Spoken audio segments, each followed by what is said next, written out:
అనుభవాల్ని గుర్తుకు తెచ్చుకోవడం, వెనక్కి తీసుకుని గుర్తుకు తెచ్చుకోవడం అనేది ఇది. Recovery back of the past memories of the past lives. గత జన్మ అది అందరికీ అందుబాటులో లేదు, అందరూ తెచ్చుకోలేదు దాన్ని. ఆధ్యాత్మికంగా బాగా ఉన్నత స్థితికి చెందిన వారికి తప్ప సామాన్య మానవులకి ఈ ఈ శక్తి ఉండదు, ఈ వెసులుబాటు ఉండదు అని చెప్పారు. అని చెప్పి దిస్ప్రోజన్ అన్నారు. దిస్ప్రోజన్ అంటే ఈ వెసులుబాటు. ఈ వెసులుబాటు దేనికి ఉపయోగపడుతుందంటే ఆధ్యాత్మిక పరిణామాన్ని లో నిరాటంకంగా కొనసాగే సౌలభ్యాన్ని కలగజేస్తుంది. ఆధ్యాత్మిక పరిణామాల్లో అంటే ఇన్వల్యూషన్ ఆఫ్ కాన్షియస్నెస్ అని చెప్పుకుంటాం మనం దీన్ని. చేత ఆధ్యాత్మిక మార్గంలో పయనాన్ని ఏ ఆటంకం లేకుండా నిరాటంకంగా సాఫీగా సాగిపోయేటట్టు ఉపకరిస్తుంది ఈ సౌలభ్యం. ఈ సౌలభ్యం లాస్ ఆఫ్ లైఫ్ అని ఒక మాట ఉపయోగించారు ఇక్కడ. డివైన్ లా అని చెప్పుకుంటాం జనరల్గా, దానికి లాస్ ఆఫ్ లైఫ్ అన్నారు. ఎల్ఏడబ్ల్యూఎస్ లాస్ అంటే ఎల్ఓఎస్ఎస్ లాస్ కాదండి, ఎల్ఏడబ్ల్యూఎస్ చట్టాలు అని. ఎల్ఏడబ్ల్యూ అంటే చట్టం, ఎల్ఏడబ్ల్యూఎస్ అంటే చట్టములు అని. దేనికి చట్టాలు అంటే జీవితం, మానవునికి జీవితాన్ని ఎలా కొనసాగుతుందో భగవంతుల ఐక్యం అయ్యే వరకు మానవ జీవితం కొనసాగేదానికి కూడా కొన్ని నిర్దిష్టమైన చట్టాలు ఉన్నాయన్నమాట. ఆ నిర్దిష్టమైన చట్టాల ప్రకారం చెప్తున్నాయి. ఆ చట్టాల ప్రకారం, జీవితం యొక్క నిర్దిష్టమైన చట్టాల ప్రకారం ఈ వెసులుబాటు ఆధ్యాత్మిక మార్గంలో నిరాటంకంగా ఏ ఆటంకాలు లేకుండా కొనసాగిపోయే సౌలభ్యాన్ని కలుగజేస్తుంది అని చెప్పి ఇంగ్లీష్లో రాసిన దాన్ని తెలుగులో సౌలభ్యంగా మీకు చెప్పడం జరిగింది. ఇంగ్లీష్ వెర్షన్ చెప్పట్లేదు, టైం సేవ్ చేయడానికి. అది గతంలో చెప్పేసింది అది, అంచేత అది ఇంగ్లీష్ వెర్షన్ చెప్పట్లేదు. దాని తర్వాత ఏమంటున్నారు, at first view it made seem that loss of memory of previous lives is all a loss. ఇది గత జన్మల యొక్క గుర్తులు, అనుభవాలని గుర్తులుగా ఉండడం అన్నది. దయచేసి ఎవరు మ్యూట్ చేయండి, డిస్టర్బెన్స్ వస్తుంది. జాతిగా ఇవి పోయింది, గత పోయింది పోయే, మళ్ళీ తిరిగి రావు, అంతే, అది పోగొట్టుకున్నాం అని చెప్పి మొదట అనిపించినప్పటికీ కూడా, but this is far from being so. గత పోయింది, రాదది, రావడం కూడా దుర్లభం అని అనుకుంటారు ముందర. కానీ కొన్ని పరిస్థితుల్లో కొంతమంది అడ్వాన్స్డ్ సోల్స్ వాటిని వాళ్ళ స్మృతి పదంలోకి తెచ్చుకోగలరు అని చెప్పారు. బాగా అడ్వాన్స్డ్ సోల్స్ అంటే 5-6 చైతన్య భూమికల్లో ఉన్నవారు అని చెప్తూ, for most purposes knowledge about past lives is not at all necessary. ఎన్ని విధాలు చూసినా కూడా, ఏ కారణం వల్లే కూడా ఈ గత జన్మల యొక్క అనుభవాల్ని స్మృతి పదంలోకి తెచ్చుకోవడం వల్ల ఏ రకమైన ప్రయోజనం లేదు అని చెప్తున్నారు. ప్రయోజనం లేదనే చెప్తున్నారు బాబా. అడ్వాంటేజెస్ కూడా చెప్పారు అందులో. ఆ చాప్టర్ వచ్చినప్పుడు అడ్వాంటేజెస్ ఏమిటో చెప్పారో, అడ్వాంటేజెస్ గురించి కూడా, ఆ కొద్దిపాటి అడ్వాంటేజ్ ఏమిటో అది కూడా అందరికీ లభించదు, అది తెచ్చుకోగలిగిన వాళ్ళకి మాత్రమే లభిస్తుంది, అవి కూడా చెప్పారు. కానీ ఇక్కడ ఏమంటున్నారు, for most purposes knowledge about the past life is not at all necessary for the guidance of the onward course of spiritual evolution.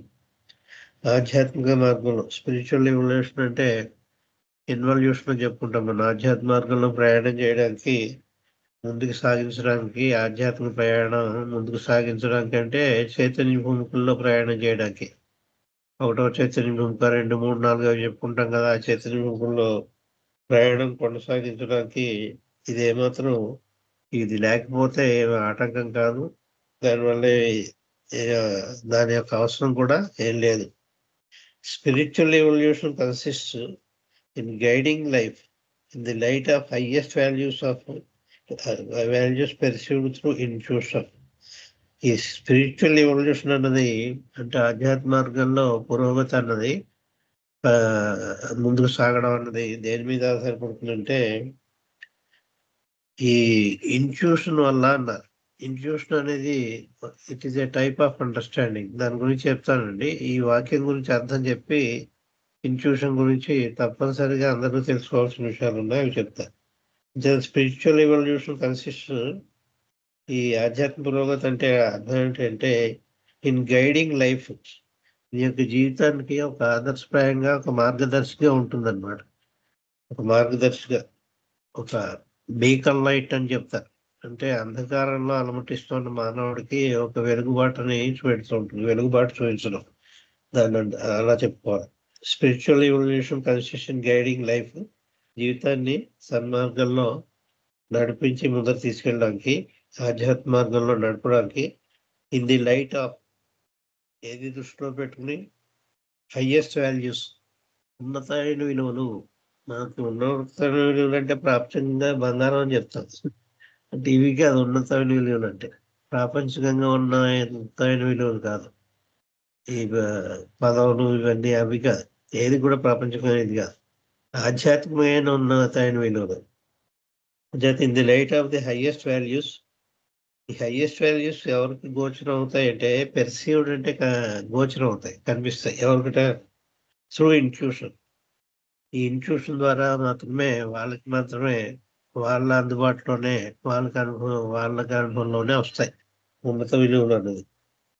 అంటే God alone is real, all else is illusion అని, భగవంతుడు మాత్రమే సత్యం, మిగిలినంత మిథ్య అని, మన ఏకైకగా మీ భగవంతుడు ఐక్యం అని, ఇటువంటివన్నీ కూడా విలువలు ఊరికే పాఠం చెప్పినట్టు కాకుండా అటువైపు ప్రయాణం చేసి ఈ జీవితానికి, ఈ ప్రపంచానికి విలువలకి తగ్గించి భగవంతుని ఎడల విలువలు పెంచుకోవడం, అది అంతర్గత ప్రయాణం చేస్తున్న వాళ్ళకి తెలుస్తుంది.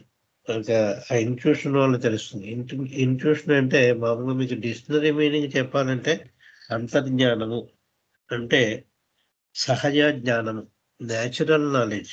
అది దానంతటా అది వచ్చిన నాలెడ్జ్ కానీ, బుక్కిష్ నాలెడ్జ్ కానీ, పుస్తకాలు చదువుకోవడం వల్ల వచ్చిన నాలెడ్జ్ కాదు ఇన్ట్యూషన్ అంటే. ఇక్కడ బాబా ఇన్ట్యూషన్ అంటే 7 టైప్స్ ఆఫ్ అండర్స్టాండింగ్ గురించి చెప్పారు బాబా.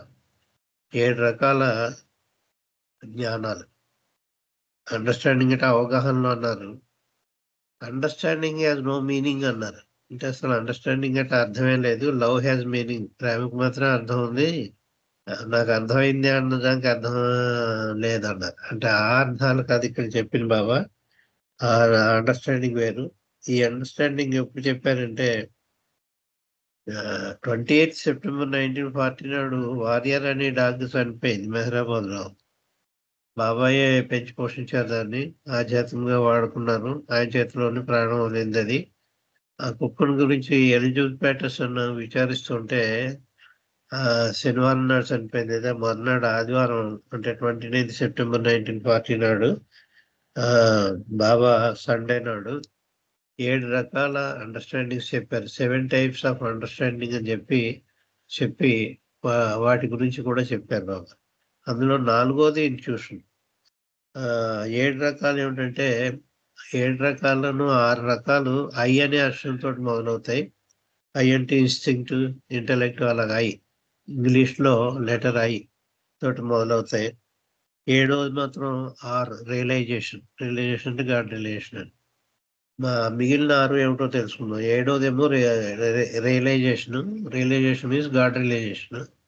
మిగిలిన 6 ఐ తోటి ప్రారంభమైంది. మొదటిది ఇన్స్టింక్ట్. ఇన్స్టింక్ట్ అంటే జంతుజాలాలకు ఉండేది, పరిణామ క్రమంలో ఉండే జీవరాశులకు ఉండేదంతా కూడా ఇన్స్టింక్టే. జంతువులకి, పక్షులకి, వీటన్నిటికీ కూడా ఉండేది ఇన్స్టింక్ట్, ఆఖరి వృక్షాలకు కూడా. చేత పరిణామ క్రమం అంటే మనకు తెలుసు, గ్యాషియస్ ఫార్మ్ నుంచి మా జంతువుల దాకా ఉండేది పరిణామ క్రమం. ఆ పరిణామ క్రమంలో ఉండేదంతా కూడా ఇన్స్టింక్టే. అది యాక్చువల్గా ఇంటలెక్ట్ కూడా, మనస్సుకు సంబంధించిన జ్ఞానం కాదు. అది మనస్సుతో సంబంధం లేకుండా అసంకల్పిత ప్రతీకారి చర్యని మనం తెలియకుండానే కొన్ని నిద్దట్లో గోకుంటూ ఉంటాం. అది ఇన్స్టింక్ట్ అన్నారు. ఆ విధంగా మనస్సు ప్రేరణ లేకుండా చేసే పనులన్నీ కూడా ఇన్స్టింక్టే. రెండోది మనసుతో సంబంధమైంది, మనసు మీద ఆధారపడింది, మైండ్తో మీదే, మనసు పూర్తిగా మనసు మీద ఆధారపడింది. అది ఇంటలెక్ట్. అంటే మన పుస్తక జ్ఞానం ద్వారా, చదువుకోవడం ద్వారా మనకి నాలెడ్జ్ ఏర్పడుతుంది, ఇంటలెక్ట్ ఏర్పడుతుంది. ఎంత ఎక్కువ చదువుకుని, ఎంత బాగా కరెక్ట్గా అండర్స్టాండ్ చేసుకుంటే అంత నాలెడ్జ్ ఉంటుంది, అంత పరిణతి వస్తుంది ఆ నాలెడ్జ్లో. అదంతా కూడా ఇంటలెక్టే. Intellect is based on mind. ఈ instinct not based on mind. Mind అక్కర్లేదు, దాని అంతటా అదేదో పనిచేస్తుంది ఇన్స్టింక్ట్. ఈ జంతు జాలాలకి అది. కానీ మానవుడికి మాత్రం ఉండేది ఇంటలెక్ట్. మనస్సు ద్వారా మేధా సంపత్తి అని చెప్పి తెలుగులో చెప్పుకుంటాం, అది ఇంటలెక్ట్. అదే కొంచెం పరిణతి చెందిందంటే ఇన్స్పిరేషన్ అవుతుంది. అంటే ఈ మేధా సంపత్తి చాలా ఉన్నతమైన దశకి చేరుకుంటుంది. అప్పుడు అతను అక్కర్లేకుండా ఆశువుగా కవిత్వాలు చెప్పగలడు. ఈ అష్టావధానాలు, శతావధానాలు, సహస్రావధానాలు చేసే వాళ్ళంతా కూడా వాళ్ళకి అప్పటికప్పుడు అలవోకగా అలా వచ్చేస్తుంటాయి పద్యాలు. ఏదైనా పద్యం అల్లాలంటే ఆ పద్యాన్ని ఏదో అల్లేయడం కాదు, ఏదో కండిషన్ పెట్టి అల్లమాట. ఎన్నో కండిషన్స్ ఉంటాయి. ఆ ఛందస్సు, ఈ పదం పడవచ్చు, ఈ పదం పడకూడదు, ఈ అక్షరం ఎన్నో అక్షరం రావాలి, ఐదో అక్షరం ఇది రావాలి అని చెప్పి అక్షరాలు కూడా పెట్టి పద్యం చెప్పమంటారు. అది చాలా అలవోకగా చెప్పేస్తారు వాళ్ళు. అది ఇన్స్పిరేషన్ వల్ల వస్తుంది. ఇంటలెక్ట్ కంటే గొప్పది అది. ఇన్స్పిరేషన్ భావ కవిత అంటాం. భావ కవిత అంటే అలా ఆసుగా చెప్పాడు. ఆసు కవిత పూర్వం కూడా చెప్పేవారు. శ్రీకృష్ణదేవరాయల ఆస్థానంలో ఉండే విద్వాంసులు కూడా ఆసుగా కవితలు చెప్పేవారు. తెనాలి రామకృష్ణుడు కూడా ఆసుగా కవిత చెప్పేవాడు. దానికి అలా వచ్చేస్తుంది, నోటిమాట వరుసగా వచ్చేస్తుంది వాళ్ళని. అప్రయత్నంగా వస్తుంది వాళ్ళకి. అది ఇన్స్పిరేషన్ వల్ల వస్తుంది. అది ఇంటలెక్ట్ అంటే గొప్పది. చేత ఇన్స్టింక్ట్ మొదటిది, రెండోదేమో ఇంటలెక్ట్, దానికంటే గొప్పది ఇన్స్పిరేషన్. ఇన్స్పిరేషన్ కంటే గొప్పది ఇంట్యూషన్. ఇంట్యూషన్ ఆధ్యాత్మ మార్గంలో ఉన్న వాళ్ళకే, 1, 2, 3 చైతన్య భూమికలో ఉన్న యోగులకి వాళ్ళకి వస్తుంది అని చెప్పి బాబా స్పష్టంగా చెప్పారు ఇంట్యూషన్ గురించి. ఇందాక చెప్పాను, ఇంట్యూషన్ అంటే అంతర్జ్ఞానం. ప్రయత్నపూర్వకంగా సంపాదించుకున్న జ్ఞానం కాదు, దాని అంతటా అదే వచ్చేస్తుంది. ప్రహ్లాదుడికి ఉండేది ఇంట్యూషన్. ప్రహ్లాదుడు అందుకే ఏం చదువుకున్నారంటే, చదువులలో మర్మమెల్ల చదివింది అని. మనం చదువులు కాదు అతను చదివింది. సాక్షాత్తు భగవంతుని గురించి చదువుకున్నాడు. చేత భగవంతుడిని గుప్పెట్లో పెట్టుకున్నాడు అతను. అతను అందుబాటులో భగవంతుని పెట్టుకున్నాడు. చేత ఆ చదువు చదివాడు. ఏ చదివితే భగవంతుల్లో ఐక్యం అవడానికి అవసరం అవుతుందో అటువంటి చదువు చదివాను నేను అని చెప్పి ప్రహ్లాదుడు చెప్తుంటాడు. అది ఇంట్యూషన్ అంటారు. ఆ ఇంట్యూషన్ అది ఇంకా పరిణతి చెందిందంటే ఇన్సైట్. ఇన్సైట్ అంటే లోపలే దృష్టిని అంతర్దృష్టి అని చెప్తాం మనం. బాహ్య దృష్టి అక్కర్లేకుండా పూర్తిగా కళ్ళు మూసుకున్నా కూడా అమావాస్య నాడు కూడా సూర్యుడు కనిపిస్తూ ఉంటాడు వాడికి. అమావాస్య నాడు అర్ధరాత్రి వేళ కళ్ళు 2 మూసేసుకుంటే అంతర్దృష్టితో సూర్యుడిని చూడగలడు వాడు. అది ఇన్సైట్ అంటారు. అంటే దృష్టి, అంతర్దృష్టి అని వస్తుంది. అది 3వ నేత్రంతో చూసే దృష్టి ఇన్సైట్. 3 నేత్రాలు ఉంటాయని చెప్పి బాబా చెప్పారు. మీకు 2 ఉంటాయనుకుంటున్నారు. 2 కాదు, ప్రతి మానవుడికి కూడా 3వ నేత్రం కూడా ఉంటుంది. కానీ అది ఎప్పుడు మూయబడే ఉంటుంది, తెరవబడి ఉండదు. 3వ నేత్రం థర్డ్ ఐ అన్నారు. అది దాని బ్రహ్మజ్ఞానం అని మనం చెప్తూ ఉంటాం. అది ఎక్కడ ఉంటుందంటే 2 కనురెప్పల కనుబొమ్మల మధ్యన ఉంటుంది. ఎక్కడైతే మనం బొట్టు పెట్టుకుంటామో, అందుకే అది 3వ కన్ను అక్కడ ఉంటుందని ఉంది. కాబట్టి దానికి ఆ 3వ కన్నుకి మనకు గౌరవం ఇస్తూ అక్కడ బొట్టు పెట్టుకుంటూ ఉంటాం. భూటి మధ్య స్థానం అంటారు. హజరత్ బాబాజాన్ మెహర్ బాబాని ముద్దు పెట్టుకున్న ప్రదేశం అన్నమాట అది. భూటి మధ్య అక్కడ ఆ 3వ కన్నుతోటి చూడగలిగే శక్తి ఉన్న వాళ్ళంతా ఇన్సైట్ అవుతున్నది. ఈ బాహ్య చర్మచక్షువులతోటి లేకపోతే బాహ్య నేత్రాలతోటి చూపు కాకుండా, చర్మచక్షులు, బాహ్య నేత్రాలు కళ్ళు మూసుకుని కూర్చున్నా కూడా మీకు గోచరం అయ్యేది దృశ్యాలు ఏమవుతా ఉంటాయో అవన్నీ కూడా ఇన్సైట్ అన్నారు. అది చాలా అడ్వాన్స్డ్ సోల్స్కే, 4, 5 చైతన్య భూమికల్లో ఉన్న వాళ్ళకి మాత్రమే ఇన్సైట్ శక్తి ఉంటుంది. అంతర్ముఖంగా తను తాను చూసుకోవడం, అంతర్ముఖంగా తానెవరో తను చూసుకోవడం. అంచేత అది ఇన్సైట్. అది 5వది ఇన్సైట్. 4 ఇంట్యూషన్, 5వది ఇన్సైట్. తర్వాత ఇల్యూమినేషన్. ఇన్ని శక్తులు సంపాదించిన తర్వాత భగవంతుని యొక్క దివ్యకాంతులు ఇతను చూడగలుగుతాడు. భగవంతుని యొక్క దివ్యకాంతులు దూరం నుంచే చూడగలుగుతాను. భగవంతుడు అవ్వకపోయినా కూడా ఆయన యొక్క దివ్యకాంతి, డివైన్ లైట్, ఆ డివైన్ లైట్ని ఇతను గోచరం అవుతుంది. అది ప్రకాశవంతంగా మెరుస్తూ ఉంటుంది కాబట్టి ఇల్యూమినేషన్ అన్నారు దాన్ని. ఆ ఇల్యూమినేషన్ 6వది. ఆ ఇల్యూమినేషన్ అంత ప్రకాశవంతమైన భగవంతుడి యొక్క దృశ్యం ఇతను చూడగలిగినప్పుడు, అంటే ఇది 6వ చైతన్యం కూడా జరుగుతుంది. సర్వత్రా భగవంతుడిని చూడగలిగే శక్తి సంపాదిస్తాడు. అక్కడ పీర్ స్థితి, పీర్ స్థితి అది అందరికీ తెలుసు. మనకి ప్రహ్లాదుడికి వచ్చింది అది. అది ఆ ఇల్యూమినేషన్ స్టేజ్కి చేరుకున్నాడు. అంటే భగవంతుణ్ణి అందరిలోనూ అంతటా తనలో తప్ప అందరి శక్తిని ఇల్యూమినేషన్ అంటారు దాన్ని. ప్రకాశవంతమైన వెలుగుని చూడడం, భగవంతుని యొక్క ప్రకాశవంతమైన వెలుగుని చూడడాన్ని ఇల్యూమినేషన్. ఒక పెద్ద దివ్యకాంతి కింద భగవంతుణ్ణి చూస్తారు. అది సామాన్య నేత్రాలతో చూస్తే మన కళ్ళు పోతాయి. అసలు మనం సూర్యుడినే మనం చూడలేము. తదేకంగా సూర్యుడినే చూడలేం. తీక్షణంగా ఎండాకాలంలో సూర్యుడిని చూడమంటే మన కళ్ళు కనిపించవు, చీకట్లు కమ్ముతాయి. చేత ఈ భగవంతుని యొక్క వెలుగును అసలే చూడలేము మనం. వీళ్ళు చాలా పరిణితి చెందిన 6వ చైతన్యంలో ఉన్న ఆత్మలు తప్ప ఈ ఇల్యూమినేషన్ని, ఆ వెలుగును చూడలేం. ఆ వెలుగును చూసిన తర్వాత 7వది తానే భగవంతుడు అని రియలైజ్ అవ్వడం. అంటే చైతన్యపూర్వకంగా అహం బ్రహ్మస్మి, నేనే భగవంతుణ్ణి, ఐఆమ్ గాడ్ స్టేట్కి చేరుకోవడం రియలైజేషన్ 7వది. అంచేత ఈ 4వది ఇంట్యూషన్ అంటే ఏమిటంటే, ఒక పుస్తక పరిజ్ఞానం ద్వారా కానీ, మనస్సు ద్వారా కానీ సంపాదించకుండా తనకి తాను సంపాదించుకున్న సహజమైన జ్ఞానం ఏదైతే ఉందో ఆ జ్ఞానాన్ని ఇంట్యూషన్ అంటారు. ఆ ఇంట్యూషన్ ఇక్కడ చెప్తున్నారు.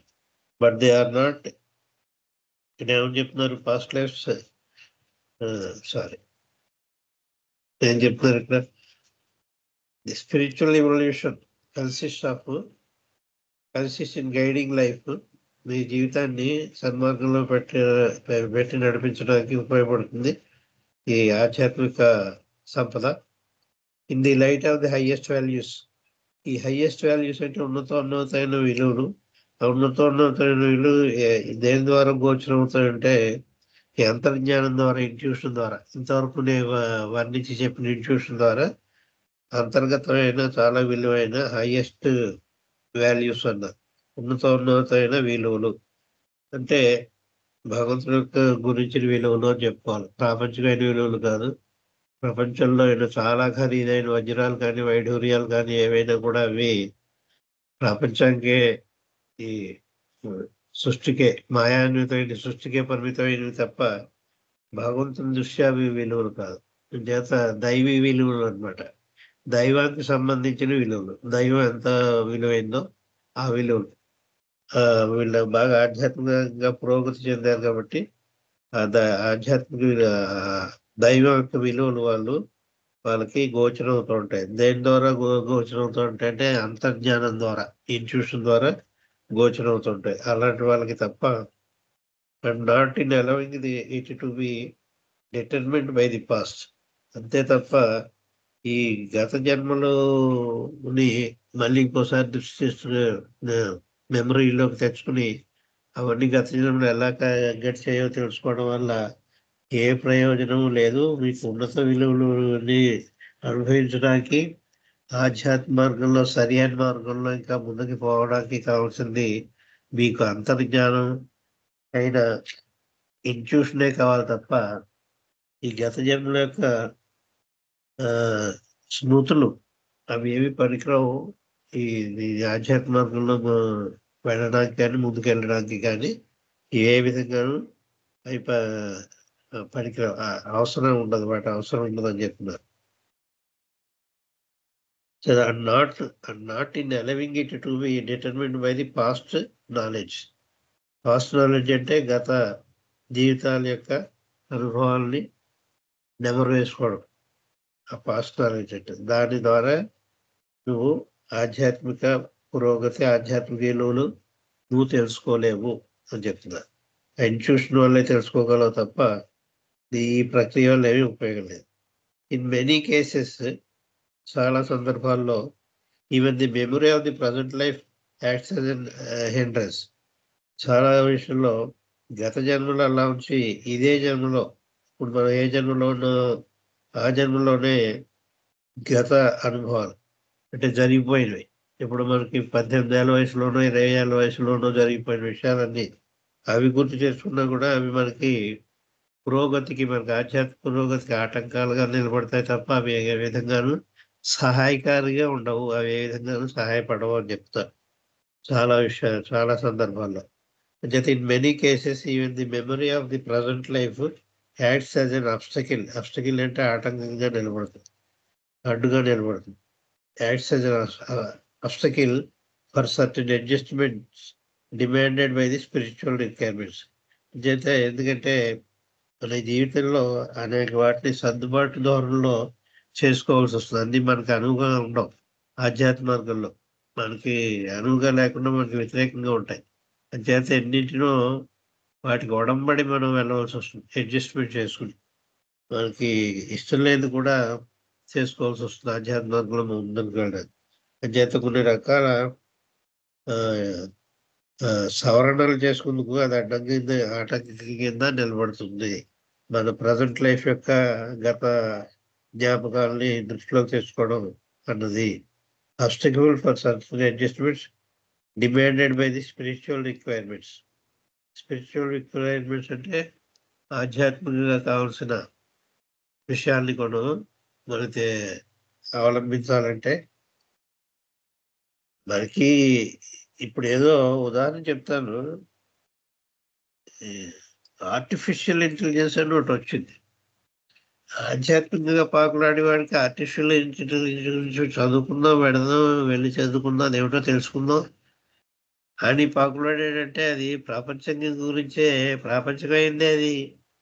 ఈ ప్రపంచంలోనే అన్ని మాయల అబద్ధాలు ఉంటే మళ్ళీ ఇందులో ఉన్న ఇంకా నాలెడ్జ్ అది ఏ విధంగా ఉపయోగపడుతుంది ఆధ్యాత్మికంగా?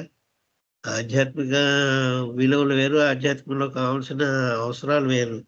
అంతేకాని ఈ నాలెడ్జ్ కాదు. ఈ నాలెడ్జ్ కూడా సంపాదించవచ్చు. ఏదో ఒక 4 రోజులు పాఠాలు చెప్పుకుంటే ఆర్టిఫిషియల్ ఇంటెలిజెన్స్ అంటే ఏమిటో కూడా తెలుసుకోవచ్చు, దాని నుంచి నాలెడ్జ్ సంపాదించవచ్చు. But it is in no way useful for your spiritual advancement. అది ఏ విధంగా కూడా నీ ఆధ్యాత్మిక పురోగతికి ఏ విధంగా దోహదం చేయదు. కంప్యూటర్ నాలెడ్జ్ కానీ, ఆధ్యాత్మిక అది ఆర్టిఫిషియల్ ఇంటెలిజెన్స్ కానీ. చేత ఏమంటున్నారే, certain adjustments demanded by the spiritual requirements of the changing situations of life అంటున్నారు. చూసారు, చక్కగా చెప్పారు. చేంజింగ్ సిచ్యువేషన్స్ ఆఫ్ లైఫ్ అంటే ఈ జీవితంలో మార్పులు, అనేక రకాల మార్పులు వచ్చాయి. 1920వ సంవత్సరంలో ఉండి జీవితం వేరు 1920లో, ఇప్పుడు 2025లో ఉండి జీవితం వేరు. అప్పుడు నాలెడ్జ్ వేరు, ఇప్పుడు అప్పుడు అవసరాలు వేరు, ఇప్పుడు అవసరాలు వేరు. ఇప్పుడు అవసరాలు మరి ఇంత సెయింట్లీ పర్సనాలిటీ కూడా ఏసీ కావాల్సిన అవసరం, అది వేరే విషయం. ఏసీ అన్నది మోడర్న్ది. మొదట్లో ఏసీలు లేవు మనకి, ఇప్పుడు ఏసీలు కూడా వచ్చాయి. కూలరు, ఫ్యాను ఏదో పెట్టుకునే వాళ్ళం. మొదట ఫ్యాన్ వచ్చిన తర్వాత కూలర్ నుంచి ఎయిర్ కండిషన్ వచ్చింది. అయితే వీడు కూడా ఎయిర్ కండిషన్ అవసరం రావచ్చు, అది లేకుండా కూడా జీవించవచ్చు. అయినప్పటికీ కూడా ఈ ప్రాపంచిక అవసరాలు కాకుండా ఆధ్యాత్మిక అవసరాలు వేరే ఉంటాయి. అవి వాటికి ఈ పాస్ట్ నాలెడ్జ్ ఏవి దోహదపడదు. For certain adjustments demanded by the spiritual requirements. ఆధ్యాత్మిక అవసరాలు ఎందుకు కావాల్సి వస్తాయంటే according to the changing situations of life అంటున్నారు. జీవితంలో చోటు చేసుకున్న మార్పు, జీవితంలో మార్పుకి అనుగుణంగానే జీవించాల్సి వస్తుంది. దానికి లేకుండా జీవించాలంటే వీడు శరీరమే ఉండకపోవచ్చు. చేత జీవితానికి అనుగుణంగానే, ప్రస్తుత జీవితాలు ఎలా ఉంటున్నాయి దానికి అనుగుణంగా ఆధ్యాత్మికంలో ప్రయాణం చేసిన వాడు కూడా వాటికి ఉడబడిపోవాలి, అది లొంగిపోవాలి. ఆ లొంగిపోయి దాని ప్రకారం చేసుకోవాలి. మనం ఈ ఎమిడేస్ట్ దిస్ మోడర్నైజేషన్, దీని మధ్య నువ్వు జీవిస్తూ నన్ను చేరుకోగలవు అని చెప్పారు బాబా. మోడర్నైజేషన్ వచ్చింది కదా, నీ దగ్గర ఎలా చేరుకోగలంటే వీటి మధ్య జీవిస్తుండు, అవసరమైనంత వరకు వీటిని వాడుకో, తప్పలేదు, కానీ దాన్నే అంటిపెట్టుకుని ఉండకు అని చెప్తున్నారు బాబా. ఈ మోడర్న్ యొక్క సదుపాయాలు ఏవైతే ఉన్నాయో దాన్ని విసర్జించేసి ఏదో గోచిగుడ్డు పెట్టుకుని ఎక్కడో కూర్చుంటాను నేను, నాకు బట్టలు అక్కర్లేదు, ఆహారం అక్కర్లేదు, ఇంకా సంసారం అక్కర్లేదంటే అయ్యి పని కాదు. అది నువ్వు చేయక్కర్లేదు. ఇప్పుడు మనంతా ఎలా జీవిస్తున్నాం అలాగే జీవించుకున్నారు. జీవిత విధానంలో ఇందులో ఏం తప్పలేదు. మోడర్న్ అన్నీ వస్తున్నాయి బికాజ్ అవన్నీ భగవంతుడు ఇచ్చినవే కాబట్టి వాటి మధ్య ఉంటూ వాటిని వాడుకుంటూనే వాడిని అదే తృణప్రాయంగా చూడడం, గడ్డి పరకలాగా. వాటిని అవి లేకపోతే బతకలేను అని కాకుండా అది ఉన్న బతకగలగాలి, లేకపోయినా బతకగలిగి ఉండాలి. చేత ఏమి పేదవాడు, ఏమీ లేనివాడు, గుడిసెల్లో బతికేవాడు బతుకుతున్నాడు కదా. చేత ఉండి అవి తొయ్యక్కర్లేదు, విసిరేయక్కర్లేదు, అవి విసర్జించక్కర్లేదు, అలా చెప్పి ఆహ్వానించక్కర్లేదు. వాటంతటా అవి నీది తారసపడితే, నీ జీవితంలో తారసపడితే తదనుగుణంగా జీవించు. అవన్నింటిని వాడుకుంటూనే జీవించు, తప్పు లేదు వాడుకోవడంలో. కానీ వాటికి అంటి పెట్టుకోవడం తప్పు, కానీ వాటిని ఉపయోగించుకుని అవి అనిపించడంలో తప్పు లేదు అని చెప్పి బాబా వివరణ కూడా ఒక చోట ఇచ్చారు. చేతి ఆధ్యాత్మికంలో కూడా ఈ మారుతున్న జీవితాన్ని బట్టి జీవించవలసి వస్తుంది. మార్పు చెందిన జీవితం ఎలా ఉందో దాని ప్రకారంగానే జీవించాలి తప్ప ఇప్పుడు హిమాలయాల్లోకి వెళ్ళి కూర్చుంటాను, లేకపోతే అరణ్యాల్లో కూర్చొని తపస్సు చేసుకుంటాను అంటే వీలయ్యే పరిస్థితి కాదు, అది అవసరం కూడా లేదు. ఆధ్యాత్మికంలో నడవడానికి అదేం అవసరం లేదు. ఇప్పుడు ఈ మోడర్నైజేషన్లోనే బతుకుతో ఆధ్యాత్మికంగా ప్రయాణం కొనసాగించవచ్చు. అది చెప్తారు ఇక్కడ. అంత అర్థం ఉంది ఇక్కడ వీటిలో. ఈ ఇచ్చిన ఇంగ్లీష్ మాటల్లో ఉన్న అర్థం అదంతా మీకు వివరణ ఇవ్వడం వల్ల అంత పొడుగైంది. Certain adjustments demanded by the spiritual requirements of the changing situations of life. The problem of emancipation అంటే విడుదల, సంఖ్యల నుండి విడుదల. మనం ఈ బంధనాల నుంచి విముక్తి పొందడం అనమాట. ఏమిటి బంధనాలు అంటే మన సంస్కారాలే బంధనాలు. వాటి నుంచి ఇమాన్సిపేషన్ అంటే విడుదల పొందడం, ఫ్రీ అయిపోవడం, ఆ బంధనాల నుంచి విడుదల అవడం అని సమస్య. ది ప్రాబ్లమ్ ఆఫ్ ఇమాన్సిపేషన్ అంటే అది. ఈ బంధనాల నుంచి, సంస్కారాలని బంధనాల నుంచి విడుదల లేకపోతే విముక్తి పొందడం అనే సమస్య అని చెప్తారు. The problem of emancipation may in a sense, ఒక విధంగా చెప్పాలంటే, be said to be a problem of securing freedom. ఒక రకమైన స్వాతంత్రాన్ని సంపాదించడం లాంటిది. ఈ ఈ బంధనాల నుంచి, సంస్కారాల బంధనాల నుంచి విముక్తి కావడం, అక్కడి నుంచి స్వతంత్రం సంపాదించడం లాంటిది అంటున్నారు. In a sense be said to be the problem of securing అంటే గెటింగ్, ఫ్రీడమ్ అంటే స్వేచ్ఛ, సంఖ్యల నుంచి స్వేచ్ఛ. Securing freedom from the past అంటే పాస్ట్లో జరిగిన దాని నుంచి అవి వదిలేయాలి. ఇంకా అవే పెట్టుకుంటే వాటి తాలూకు సంస్కారాలు పట్టుకుంటాయి. చేత పాస్ట్ను వదిలేయండి, లివ్ ఇన్ ది ప్రజెంట్ అన్నారు బాబు. అందుకే don't think of the past, live in the present. Don't anticipate anything of the future. భవిష్యత్తు గురించి ఏమీ ఆశలు పెట్టుకోకు, గతం గురించి ఆలోచించకు, ప్రస్తుతంలో జీవించు. ఎందుకంటే భగవంతుడు ప్రస్తుతంలో ఉన్నాడు. God lives in the presence అంటారు, ప్రజెంట్ టెన్స్ అంటారు, అంటే వర్తమానంలో ఉన్నాడు. చేత వర్తమానంలోనే జీవించమన్నారు. అంటే భూత భవిష్యత్ వర్తమానాల్లో, భవిష్యత్ కాలంలోనూ జీవించకూడదు. మనం ఎన్నో ఆశలు పెట్టేసుకుని భవిష్యత్తు చాలా బాగుంటుంది, ఇలా ఉంటుంది, అలా ఉంటుంది, అదే భవిష్యత్తు ఏమీ బాగుండదని, కానీ దాని గురించి ఏ విధంగానూ ఆలోచించకూడదు మనం భవిష్యత్తు గురించి. అలాగే గత అయిపోయిన దాని గురించి కూడా మనం ఏమీ ఆలోచించకూడదు. మరి ఎలా ఆలోచించాలంటే ప్రస్తుతం ఉన్న ఎలా ఉన్నామో దాంట్లో జీవించు. ఈ ప్రస్తుతంలోనే, ప్రజెంట్లోనే భగవంతుడు యొక్క ఉనికి ఉన్నది అని చెప్తాను బాబు. చేత be said to be a problem of securing freedom from the past, ఆ గతం నుంచి విడుదల అవ్వాలి. Which in the case of those who are bound to the wheel of birth and death. కానీ ఈ గతం నుంచి విడుదల అవడం అనేది ఎవరైతే జన్మ పునర్జన్మ ప్రక్రియలో ఇరుక్కుపోయారో అని చెప్తారు. Bound to the wheel of birth and death, జన్మ పునర్జన్మ అని చక్ర భ్రమణం, అదే చక్రం తిరుగుతూ ఉంటుంది. పుట్టడం చనిపోవడం, పుట్టడం చనిపోవడం, జన్మ పునర్జన్మ అని చెప్తుంటారు. తెలుగులో రిఫైన్డ్ తెలుగులో చెప్పాలంటే జన్మ పునర్జన్మ, అది పుట్టడం చచ్చిపోవడం మోటుగా చెప్పాలంటే. కానీ చక్ర భ్రమణం నుంచి నువ్వు విడుదల కావాలంటే is said to be a problem of securing freedom from the past, which in the case of those who are bound to the wheel of birth and death. ఎవరైతే దీనికి అంటిపెట్టుకుంటున్నారో జనన మరణాలని చక్రానికి బంధింపబడి ఉన్నారో, బౌండ్ అంటే దాన్ని బంధింపబడి ఉన్నారో వాళ్ళకి ఇన్అబ్జర్వబుల్లీ షేప్స్ ది ప్రజెంట్ లైఫ్. చేత అటువంటి వారికి గతం గురించి ఏం మాట్లాడకుండా ఆలోచిస్తే గతం నుంచి ప్రాకులాడితే చాలా కఠినంగాను క్రూరమైందనగా నీ జీవితం తయారవుతుంది అని చెప్తున్నారు. మన సామాన్య మానవులు ఎవరైతే ఇంకా ఆధ్యాత్మికంలో సరైన ఆధ్యాత్మికంలో లేవో వాళ్ళకి మరీ అనవసరము ఈ జన్మలో గతం గురించి కానీ, లేకపోతే గత జన్మలలో అనుభవాల గురించి కానీ మనలాంటి సామాన్య మానవులకి ఇంకా కొన్ని కొత్త సమస్యల్ని తెచ్చిపెడుతుంది తప్ప ఉన్న సమస్యలకి ఒక సమాధానం చూపించి ఆధ్యాత్మికంలో పురోగతి చూపించడానికి ఏ విధంగా కూడా గత అనుభవాలు కానీ, ఈ జన్మలో గత అనుభవాలు కానీ, గత జన్మలలో మన అనుభవాలు కానీ అవి మరి గుర్తుకు తెచ్చుకోవడం అన్నది లేనిపోని పొరిగితో నెత్తికోవడం ఉంటారు.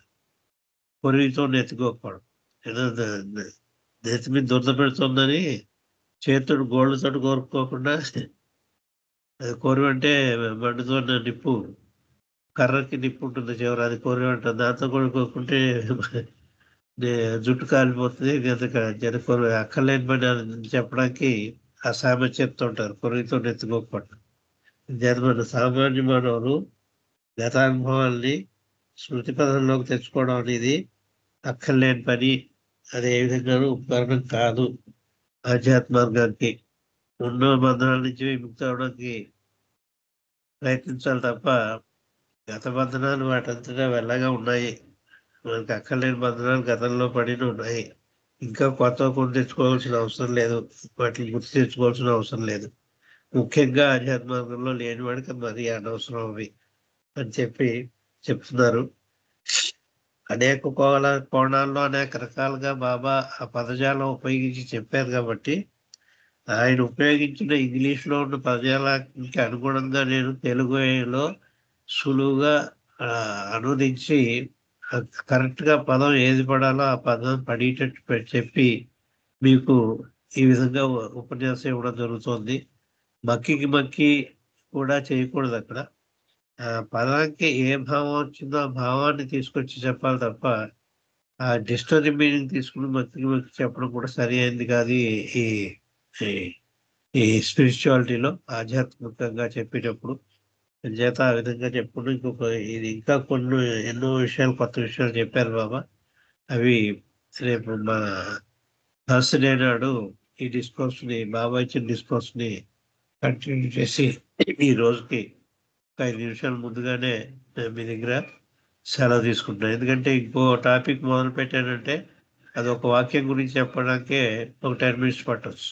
ఉన్న సమయం ఎలాగా సరిపోదు. చేత కొత్త టాపిక్ ఇప్పుడు స్టార్ట్ చేయకుండా రేపు థర్స్డే స్టార్ట్ చేసేటట్టు ఇప్పుడు ఈ రోజుకి మాత్రం ఉపన్యాసాన్ని ముగిస్తూ మీ దగ్గర సెలవు తీసుకుంటున్నాను. Thank you Baba, thank you all. అందరికీ జై బాబా అండి.